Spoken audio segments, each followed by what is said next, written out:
show you how to make homemade pizza.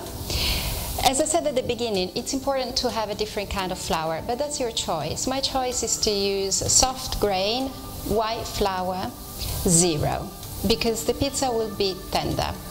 Now, the difference between the homemade pizza and the pizza that you get that is cooked at the shop is that the oven, the house oven, is much lighter. It's not as strong as the one in the pizza shops. So, first of all, you will need to see how powerful your oven is, and that will come with experience. You first cook, you cook your first pizza, and then you will see how long it will take to cook. But because the temperature is lower and it will need more time to cook, what I use, and you won't see it, you won't read this in any book, I use milk. So, as ingredients, I will use the flour, I will use the water, I will use the fresh yeast, but I will also use the milk, because the milk will keep the pizza tender and it won't burn it, because cooking longer, it will tend to burn the pizza. If you're ready to start, we can start. To make the pizza, instead of using the scale, as for the pasta, I use the cups, because it's easier with the measurements. So I get 1 full cup of flour, so pretty much is on the red spot. A little bit more.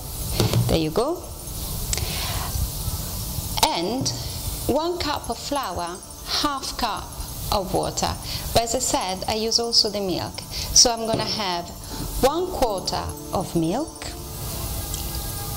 and 1/4 of water, so that you get to the half cup of water liquid that you need to make the pizza. Every 100 grams of flour, you use about 10 grams, 12 grams of fresh yeast. You can get the fresh yeast at any bakery shop, so 10 grams is pretty much this quantity. You can melt it in the liquid if you want, or you can melt it directly in the flour. Yeah, you just go like this, so it's half melted when it hits the water, the liquid. You mix it and then you add the salt. Don't add the salt straight away into the yeast, otherwise it won't rise.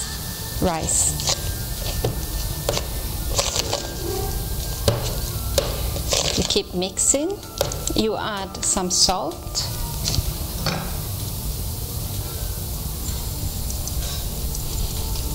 As much as you please, but a few grams will make it. And you keep mixing. There is time you will need your hands. When you start using your hands, make sure it's soft but not sticky. If it's sticky, that means you need more flour. So we add more flour and we start working the dough.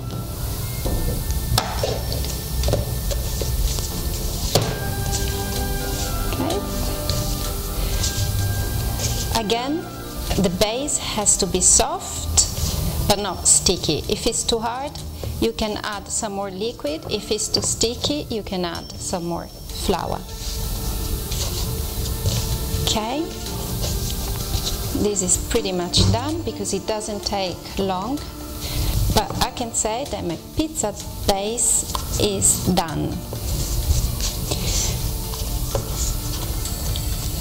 I give a very nice shape.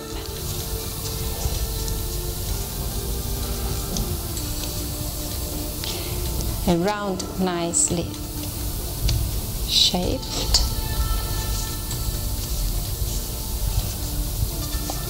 It's done. Many of my students ask me, how long does the pizza base have to rest? Some people leave it for 30 minutes, 1 hour in the kitchen, covered with a kitchen towel in a dark spot, which is fine. But what is important is for the pizza to double its size. I mean, the pizza base has to double its size. And what is mostly important is the yeast, to give time the yeast to make its own job. And the yeast finishes its rising time after 8-9 hours. So my personal advice is really to respect those times, because otherwise Otherwise, if you make a pizza less than that time, it will keep rising and growing in your stomach. So we put this in a dark spot, covered with a kitchen towel, and we leave it for 8-9 hours. So you can do it the night before, or you can do it the morning just before going to work, because as you've seen, it takes very, very little to make a pizza base. We start opening it with our hands at the edge of the pizza base. Remember always to put some flour, so it doesn't have to stick. If it sticks, means you need flour. So you just all around the pizza. Of course, if you have a baking pan that is not round, you just give the same shape of your baking pan. So it could be square or rectangular. It won't make much difference. Okay, so because it's been done properly, it's not hard, but it's quite soft. Eventually you won't even need a rolling pin, but we're just gonna use it just to make things a little bit easier. But it's so soft that really you can just do it with your hands. Remember to put some flour also on the rolling pin, and you just go like this, one side again. If it's not perfectly round, it's not a problem. One side again. We'd add more flour here because I could see it wasn't really stretching.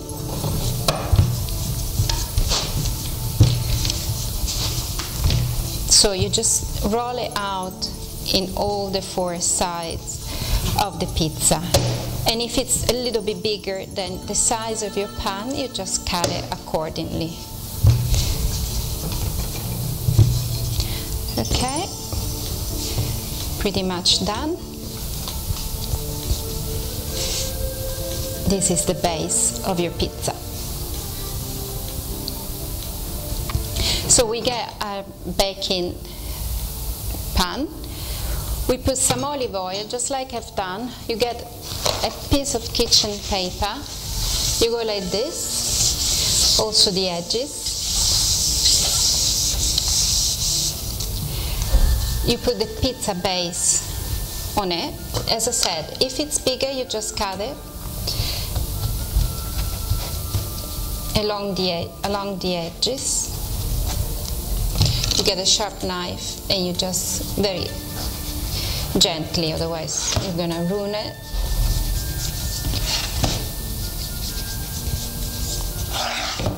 In the meantime, make sure you preheat the oven.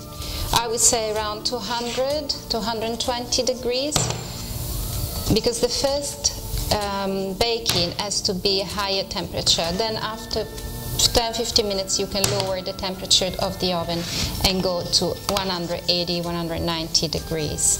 But make sure at the beginning the temperature of the oven is high, so it makes a little crust.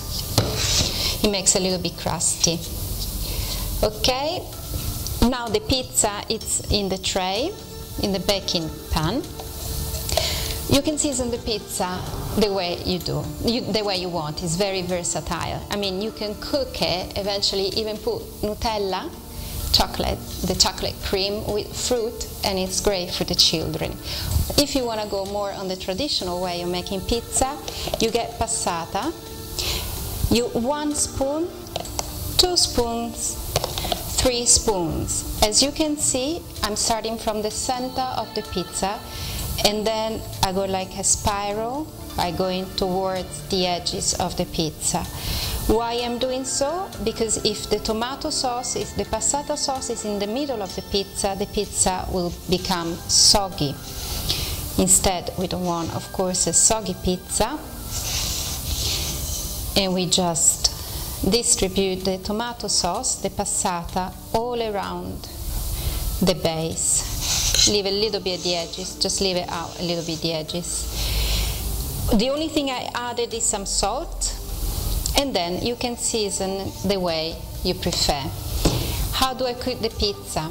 Again, because the home oven is much lighter, it's lower than the oven in the pizza shop, you first put the pizza like this, high temperature, about 200 degrees, leave it for 10-15 minutes, take it out, lower the temperature, and add the mozzarella at the end, when it's still, you have 5-10 minutes at the very most to finish to cook the pizza. Otherwise the mozzarella will burn, it won't melt. We need just melted mozzarella. Okay, we're gonna try this.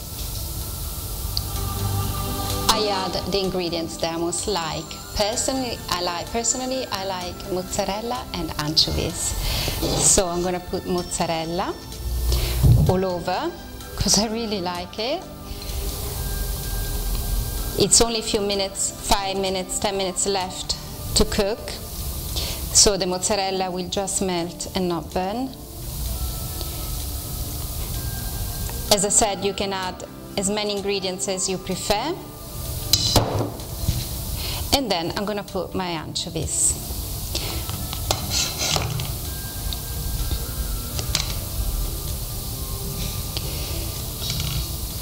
What I do as well is add a little bit of olive oil.